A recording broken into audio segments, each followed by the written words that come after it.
Chapter 3 A Pleasant Walk in the Woods. "Welcome to the benthic deeps, Sergeant," Gunny groused mirthlessly as the three of them dropped from the shuttle to the ground near the road. The shuttle whined as it banked high and away as the three commandos checked their gear and unslung their rifles. They looked out at the entrance to the forest that had once been a nature preserve. It still was, given that some of these trees were almost 1,500 years old and were placed under the protection of the Ministry of Imperial Sciences. "Tell me the trees don't get this big on the whole planet," Dinari said, looking in awe at the forest.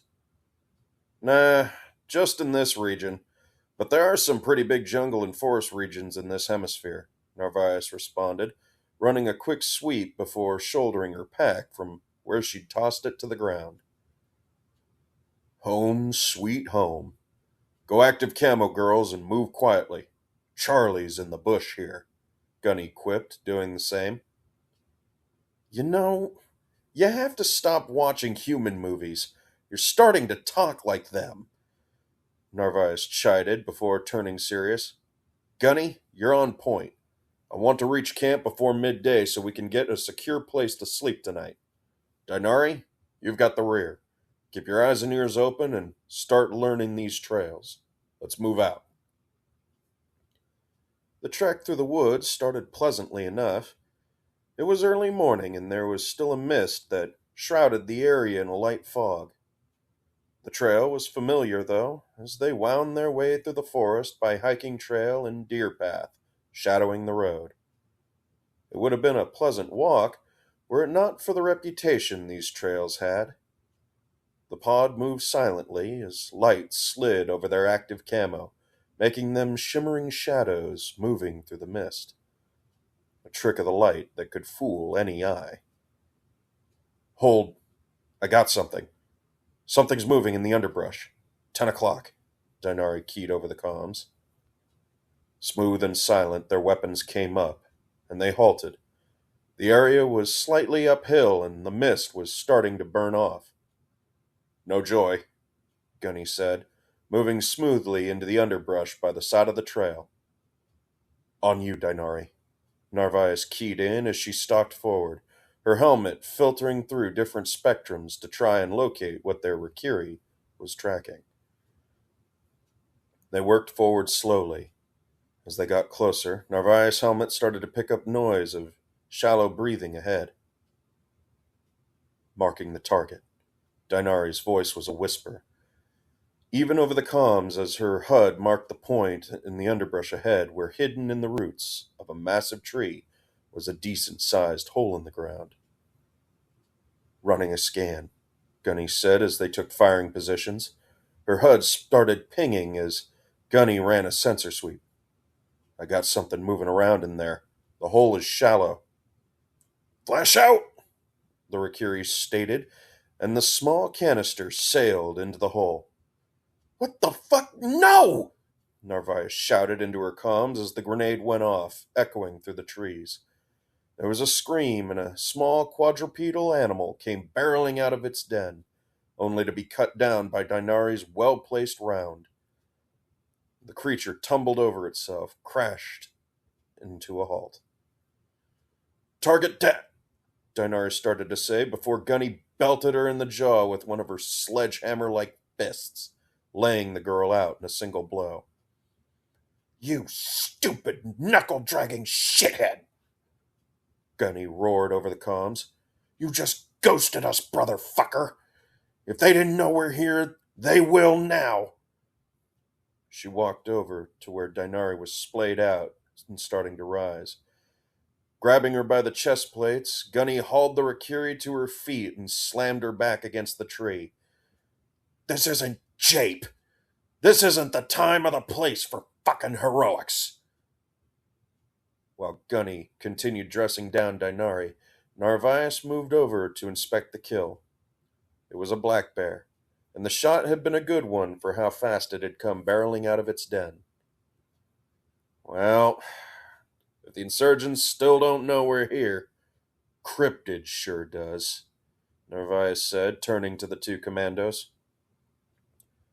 Gunny stopped, the mask of her helmet hiding the grimace that her tone implied was on her face.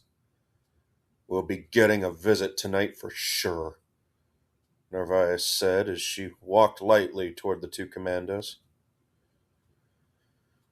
Well, we'll set up on the east side of the Valley of Death. Convoy 1 is due tomorrow. We'll get some shut-eye, then set up Overwatch. I'll take the first shift. Gunny, you get the morning.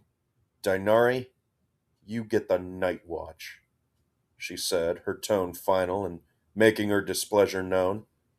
Gunny nodded, letting the Rakiri girl go. Packs stay on, and no fire tonight, so let's get to where we're going.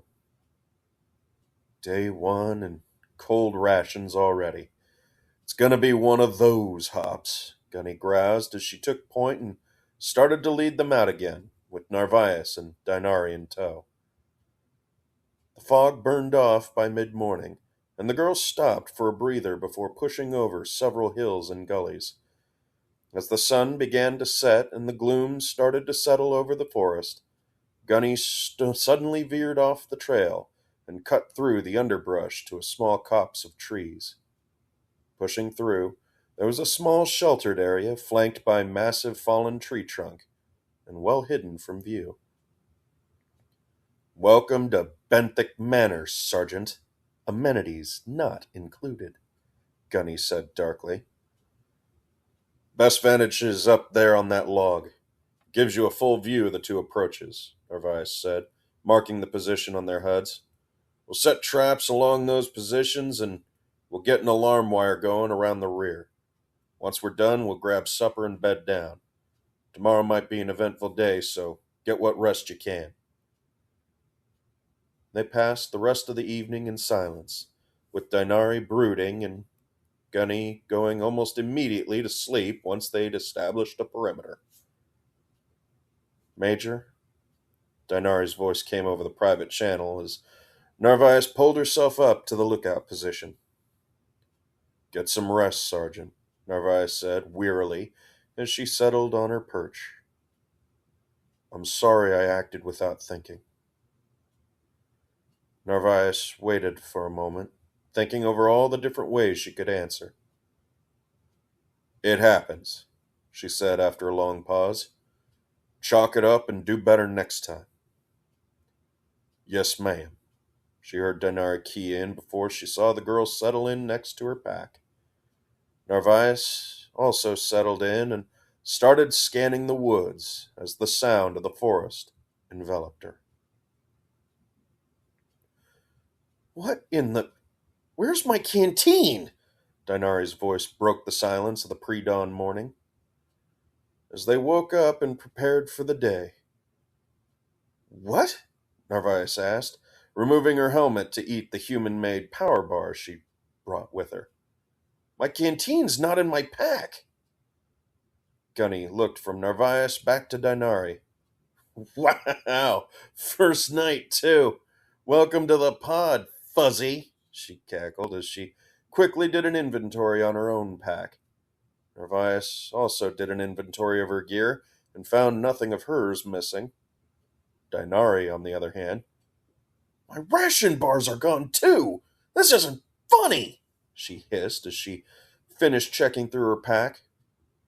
Perhaps you shouldn't have shot Cryptid's friend back there. You made her mad. Gunny chuckled, moving out of the clearing to check on the traps. How did anything get past us? I heard and saw nothing! The Rakiri's tail twitched frantically as she searched her pack one more time for the missing items. Really? I clocked a bear, 2 badgers, and a big ol' owl during my shift, Gunny said cheekily over comms. If I get a mountain lion and one of those yellow slugs on this op, I'll have a match 5. Anything trip the wires out there? Narvaez asked, keying her comms. Nothing. We got visited by Cryptid, all right, and she's given the new girl the good old benthic deep welcome, Gunny responded. Dinari wrenched off her helmet and started sniffing the air in her pack. It's faint, but it's there. Something was in my pack, she growled angrily. Can you track it? Narvaez asked as she squared her things and hung her pack up off the ground. The Rikiri started sniffing around. I could, but the scent is fading. It's strange, the woman said, looking up. There's a smell that smells like seawater and wood smoke. She's an ocean creature. Truther's going to have a field day, Gunny guffawed, shouldering her rifle. Who or what is this goddess damn cryptid? Dinari shouted, frustration boiling over. Yeah, she's not so much a who as she is a what. When supplies go missing, no explanation, no deadfalls cut or tripped. It's her.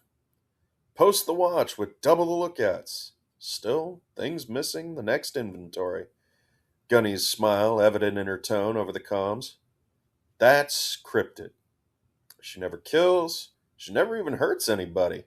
She only takes what she wants, and no one's seen her. You start to think of it as a tax, and it makes it easier. Truther said she saw her once. Said she was around the height of a Shalvati and stacked like one, too. Only she was shaggier than you. Locals call her Bigfoot or Sasquatch, Narvaez added, checking her weapons. The comms crackled with heavy interference. Convoy 1 approaching the AO. ETA 2 hours. Overwatch, what's your status? Dix's voice was barely audible, but the HUD's caption system was able to filter and transcribe it.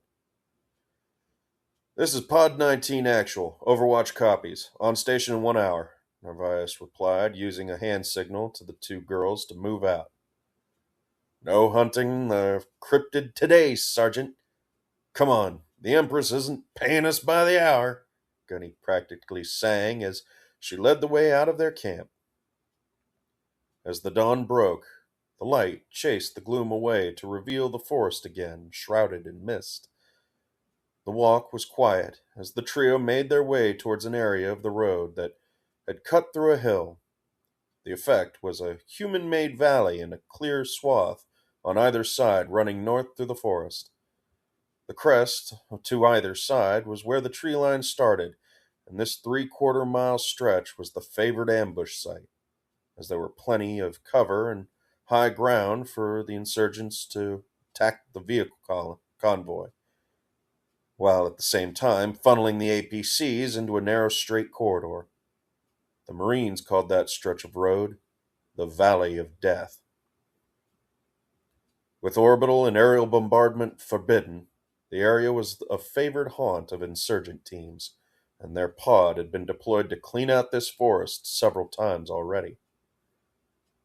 Thankfully, they had found no ambush waiting, and the convoy carrying Dix and Trix rumbled past in safety while they shadowed it from the tree line. After it had passed, Narvaez ordered another sweep of the area, while the light held, and finding nothing, called it a day. As the sun started to set, Dix and Trix joined them, walking down the shoulder of the road.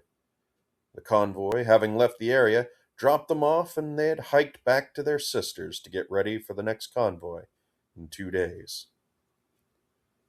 Did we get a visit? Trix asked, bringing up the rear as they made their tired way back to the camp. Yup, the FNG here flashbanged a sleeping bear and made Cryptid mad, chuckled Gunny, who was walking in the middle of the formation. Now, when you say flashbanged, Dix chimed in for the first time since she'd rejoined the pod that afternoon. Trix and Gunny nearly collapsed in fits of laughter. The look Sergeant Dinari shot back could have stopped a charging Grinshaw cold at 20 paces. What's the over-under on another visit while we were out? Dix asked, lightly kicking Trix to get her moving again. Well, we set some traps last night and put our packs up high to discourage any more theft. We'll post 2 on the watch tonight. But she usually doesn't make a grocery run 2 nights in a row, Narvaez said with a smile, patting Dinari's shoulder as Gunny picked herself up. Besides, the FNG got her scent, which means she's closer to her than any of us ever got. Tell that to Truther. She's seen her. Hold. Dinari's fist came up, stilling everyone as she called a halt. Trip on the bell line's cut. Dinari crouched down, removing her helmet to sniff the air. What are you doing, Sergeant? Gunny barked before stopping herself as the Rikiri started working to get the scent. That smell. The one from my pack. It's back, she replied softly. I've got it. I've got the trail. She went this way, Dinari said, motioning off to the north. Do we pursue? Gunny asked, sudden excitement in her voice. The girls looked as one to Narvaez. I think it's time to introduce ourselves and teach her a thing or two about manners. Cryptid's been very rude, after all, Dinari said, nodding. She smiled fairly before starting to stalk forward, sniffing every now and again. Damn straight. It's time for her to share her meal with us, Dix replied as she checked the charge in her rifle. Move quiet, girls, and this one goes in the pod records. We get this head and we'll put it on display in the ship's mess as the new mascot, Gunny said as she fell in behind Dinari, hunting the thing that had dogged them in these woods for 2 years.